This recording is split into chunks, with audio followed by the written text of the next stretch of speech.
Սերժ Սարգսյանը իր փեսային հանում է Հայաստանից։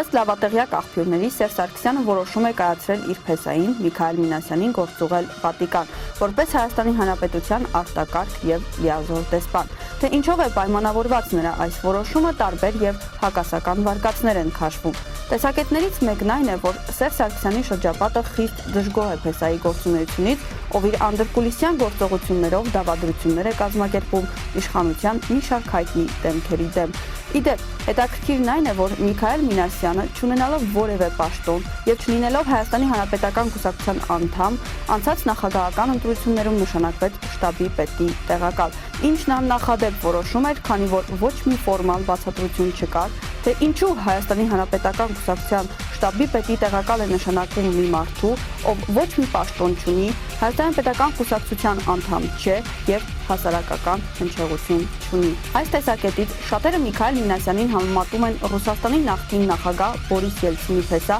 Վալենտին Յումաշևի հետ, ով ինչպես հայտնի է Ռուսաստանում այն ժամանակ մեծ ազդեցություն ուներ մեդիա դաշտի վրա։ Հիշեցնենք, որ այսօր էլ Միքայել Մինասյանը փեսայի իր կարգավիճակն օգտագործելով դարձել է Հայաստանի այսօրվա թիվ 1 մեդիա օլիգարխը, որի կայսրության մեջ են մտնում Հայաստանի գրեթե բոլոր հեռուստաընկերությունները, մի շարք թերթեր, ռադիոընկերություններ եւ կայքեր։ Հետաքրքիր է նաեւ այն, որ սույն երիտ օլիգարխը ընդհատակից աջակցում է նաեւ մի շարք հակաօլիգարխիկ հասարակական շարժումների, նաեւ ունի ազդեցության գործակալներ Հայաստանի քաղաքական դաշտում, ազդեցիկ քաղաքական կուսակցություններում։ Աջակցում է նաև հիմնական, այսպես կոչված արևմտամետ գործիչներին։ Այս ամբողջ գործիքակազմը Միքայել Մինասյանը օգտագործում է Սերժ Սարգսյանի իշխանության պահպանման համար։